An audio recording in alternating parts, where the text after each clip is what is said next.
Well, the slide that will come up in a minute, hopefully, is not a leaky pipeline slide, because I'm with Cara here.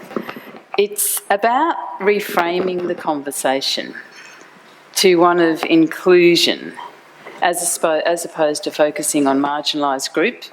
Because I think if we build truly inclusive cultures within our organisations, then we're consequentially, in many respects, going to counteract bias. And I think that as part of reframing our conversation, we need to counter-program the stereotypes at the earliest stages as possible. We won't have success in achieving gender equality if we don't start working on 5-year-olds, if not even earlier.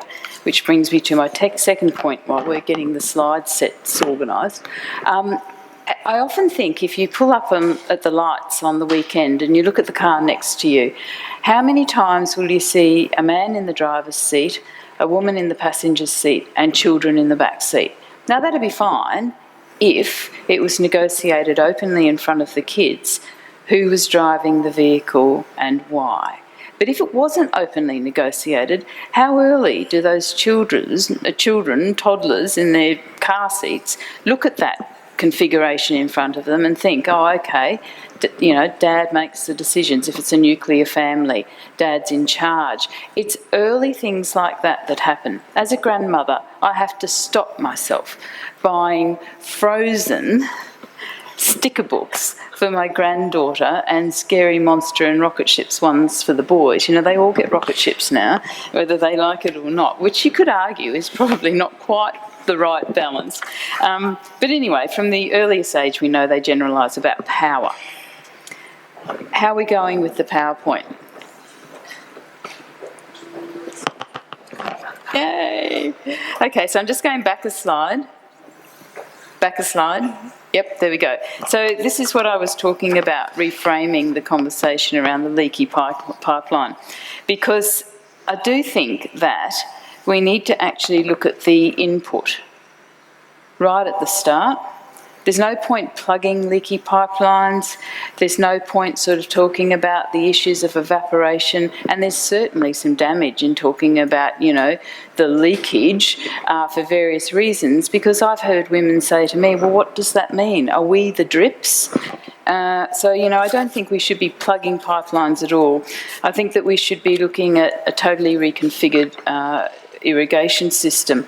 And for the engineers, water engineers and mathematicians in the room, I propose that we have a totally reconfigured multi-input water system and distribution network to move away from the deficit model. So that will be my language. It's not as easy as leaky pipeline, but that's my plan. And of course, if we want to substantially increase women and girls' interest in STEM, we need to really look at the earliest age.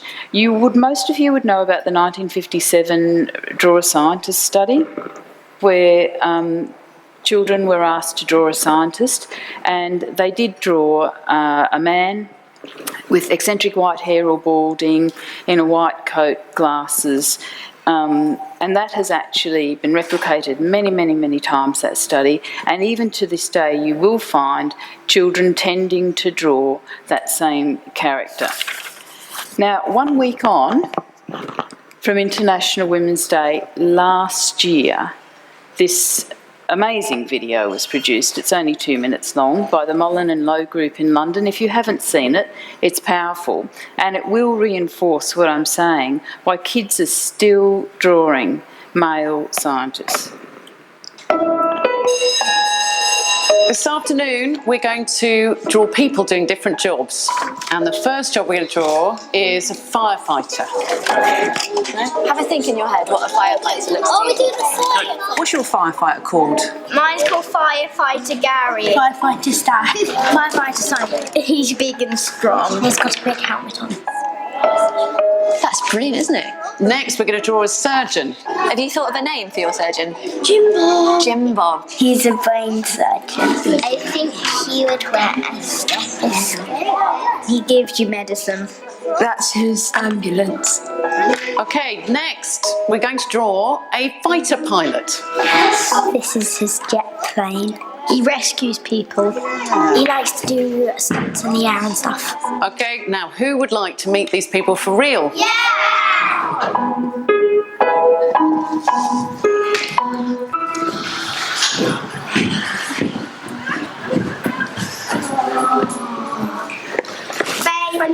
restart. My name's Tamsin and I'm a surgeon in the NHS. My name's Lauren and I'm a pilot in the Royal Air Force. My name's Lucy. I'm a firefighter in the London Fire Brigade. So who wants to know how to do an operation? Who's putting it on? I'm Everyone trying my put it on. stethoscope. We put this in here. There you go. Now you're proper fighter pilot. So into your ears, can you hear that? Yeah. It's really good. Yeah, it's much better than my kids' one.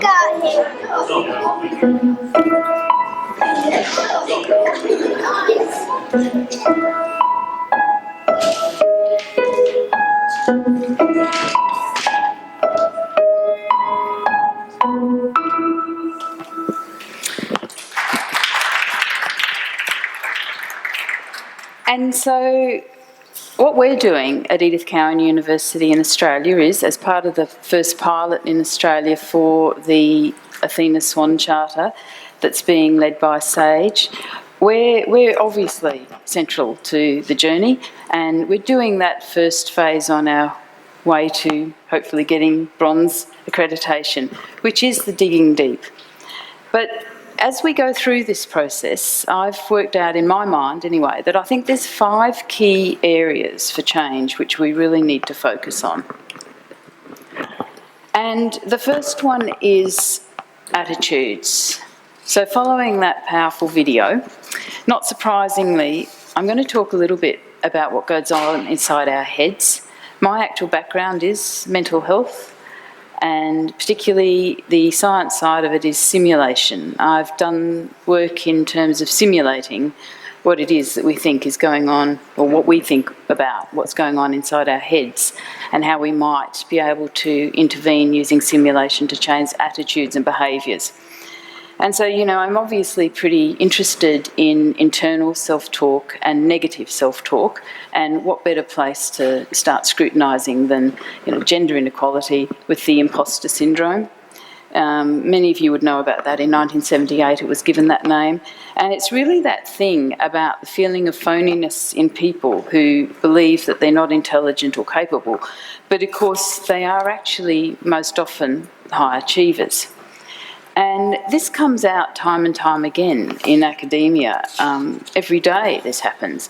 People say to me, oh, I didn't apply for promotion, or I didn't apply for that position because I didn't want to look stupid. I only meet 5 out of 10 criteria, or they say usually it's not 5. Usually go, I meet 9.5 out of 10 criteria. The former Western Australia's chief scientist said to me that she didn't apply for the chief scientist job because she met 9 out of 10 criteria. She didn't meet all of them. She was headhunted and got the role. So what's the difference? That women have to totally jump over the top of the bar, whereas many men will say, I'll throw my hat in the ring and see how it goes. Even if they meet 4 or 5 out of the criteria. So there is a difference what goes on inside our heads. It's not just limited to women. I certainly acknowledge that, but there does appear to be much more of a tendency for women to err that way, where it's negative self-talk. We also know that there's the biases. There's the biases inside ourselves, but there's the biases outside ourselves, so the conscious and unconscious biases.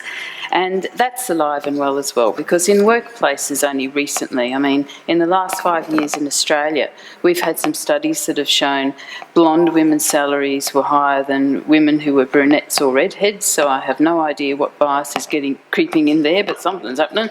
And then for 1% in every increase in women's body mass, there was a 0.6% decrease in family income.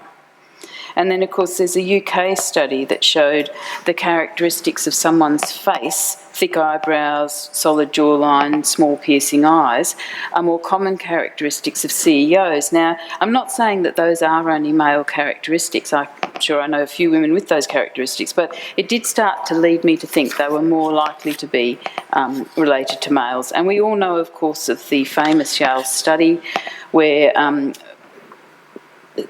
scientists actually did the study, were more likely to hire men and pay them $4,000 more per year than women. And I can't finish off this little bit about attitudes without talking about the media.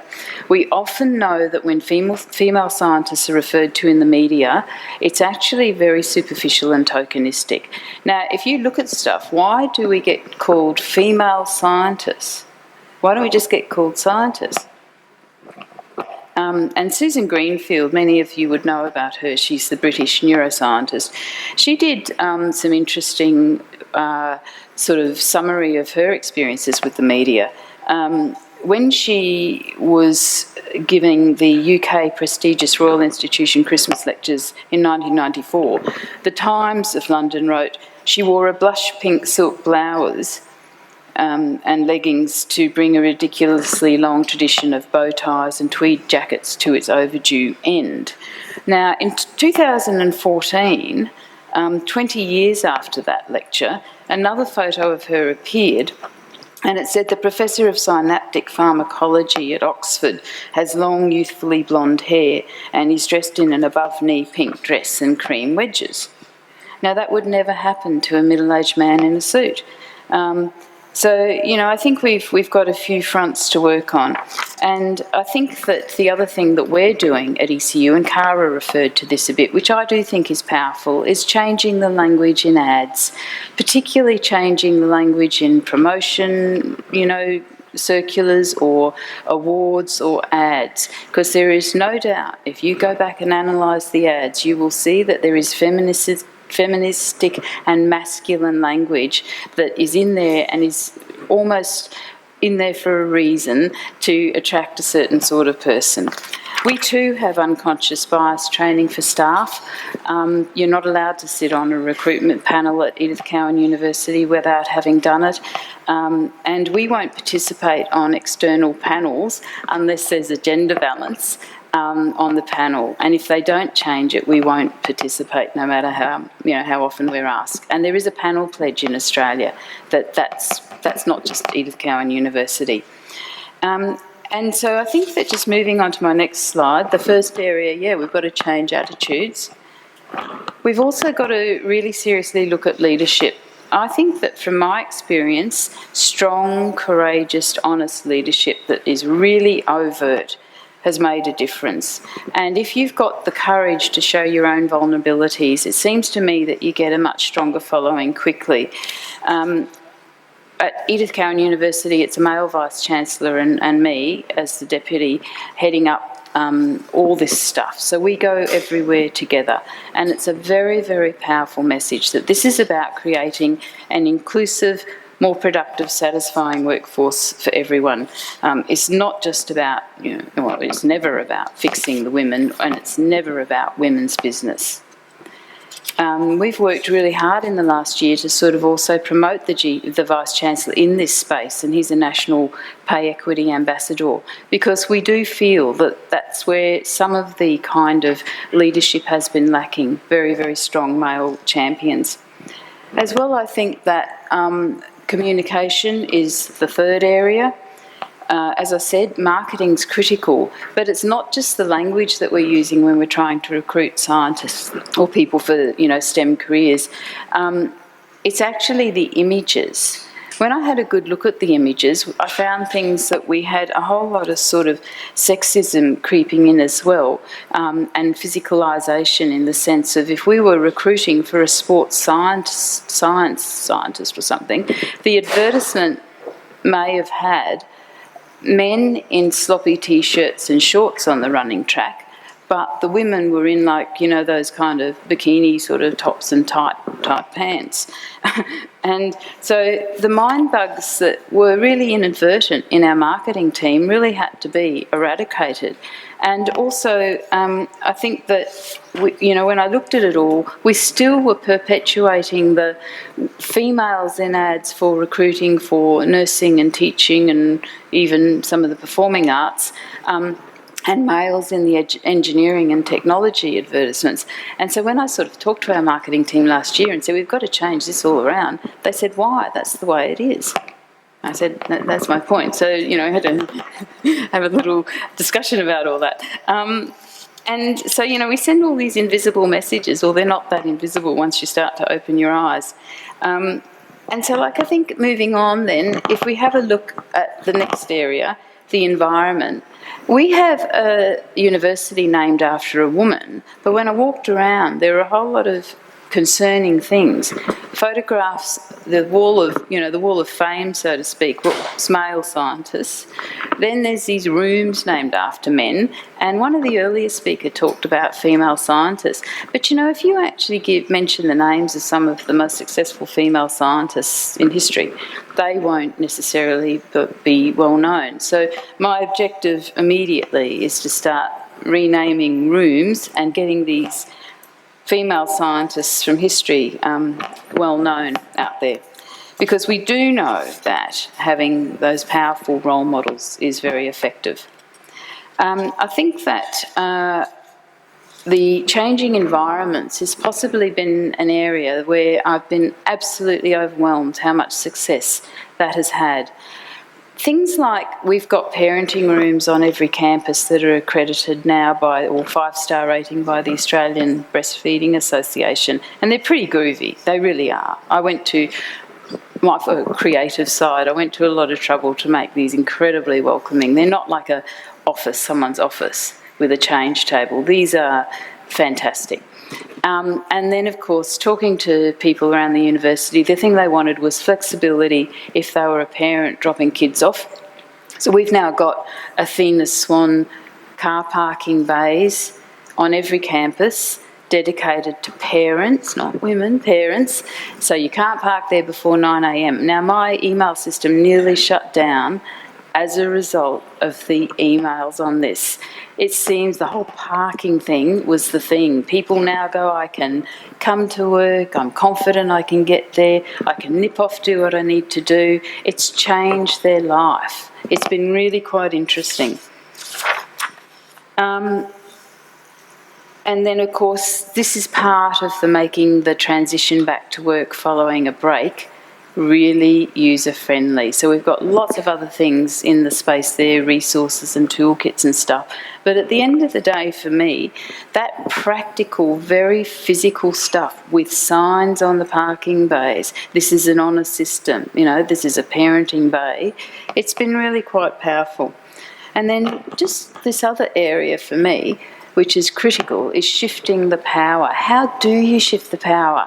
And Cara talked about that. When you've got people making decisions, you've got to shift the power. So I talk about it in the sense of the good, the bad and the ugly. Look, we've got some good stuff. It's a global priority. We're here. Many of us have travelled to Berlin from a long way away. I don't know. I think I flew 24 hours to get here yesterday or the day before. And we've got lots of things around the world. You've got, obviously, Athena Swan. We've got the 1,000 Girls, 1,000 Futures, Million Women Mentors, She for He, Like a Girl campaign. They're fabulous. We have that stuff in Australia around innovation and STEM and the schools. We've got the Male Champions for Change. And so we've got some good stuff, but we've got some bad things. A recent compilation from Iraq globally shows out of 4,218 companies, we're still going to struggle to get the 30% on boards, let alone the balance with chairs. We've got the downright ugly. We've got the World Economic Forum reporting that only 5 out of 114 countries have closed 80% of the gap or more. And of course, the gender pay gap in Western Australia is the worst in the country. In WA, where I live, it's 30.9%, the gender pay gap. Now, I said to a senior academic male, this is terrible, you know, when I first found out about it, and he goes, well, we pay the award, so what's the problem? And so, of course, there was this thing where they knew it was there. What's the problem? Well, the problem was that women get a job and they say, back to my first point, self-talk, I'm really lucky to get this job. Whereas, on the other hand, you might see someone else say, oh, can I have a clinical loading? Can I start at the top increment? But women don't do that. And I sit around in meetings and I do my little research task. I record how many times a woman starts off with a self-deprecating comment. I'm no expert, but, or they say, can I just say something? These are very, very senior women experts. You do it sometime. It's fascinating. And I've got my own techniques now where I call it out in a respectful way. So if I'm at a board meeting, and I serve on quite a lot of boards, and if a woman makes a comment, I often then go, excuse me, through you, Chair, Annette, that is a fantastic comment. Can we please get that in the minutes? Because all my life, my professional life, I've struggled with this theory that I've got some voice projection problem, because I'd sit in a meeting and go blah, blah, blah, and everyone go, and then the next minute Jim over here would go exactly the same, blah, blah, blah. And the chair would go, great point, Jim. And I'd be sitting there thinking, what happened? What am I doing wrong? So it's not voice projection, even though I do have a quiet voice. It's not that. So now I intervene and I grab the points that are made, and I'm noticing that other people are doing it too.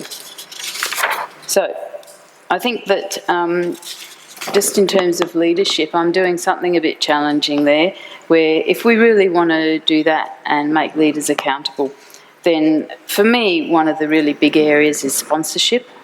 And so I've kicked off something where it's about the senior executive team being accountable for sponsoring 1 or 2 women to get to where they want to in their career every 12 months. And if they don't get there, it's not the woman's problem, it's the sponsor's problem, and their KPIs are linked with that, so therefore there's a consequence. So that's pretty bold, and we'll see how that goes. So just finally, in closing, I think there's been some things, a couple of insights in the past year that have really resonated with me. I think if we're getting Ds on our scorecard in gender equality, we need to replace it with As. So I think we shouldn't be denying what's going on, like I so often see happen. Acknowledge we've got the flaws. That's about the digging deep and the being really honest, warts and all. Don't diminish it. Don't let it go. It's wrong, and we need to accept that it's wrong. Don't defend. That still happens. Oh, it happens because of this reason or that reason. Don't defend. We've got to be accountable and make the changes. It's 2017 and I've lost my patience. So don't excuse discrimination, act on it. And I guess always be conscious of not walking by, because if you avert your gaze, we're just ignore. If we ignore, we permit. What we ignore, we permit, and what we permit, we condone. Thanks very much.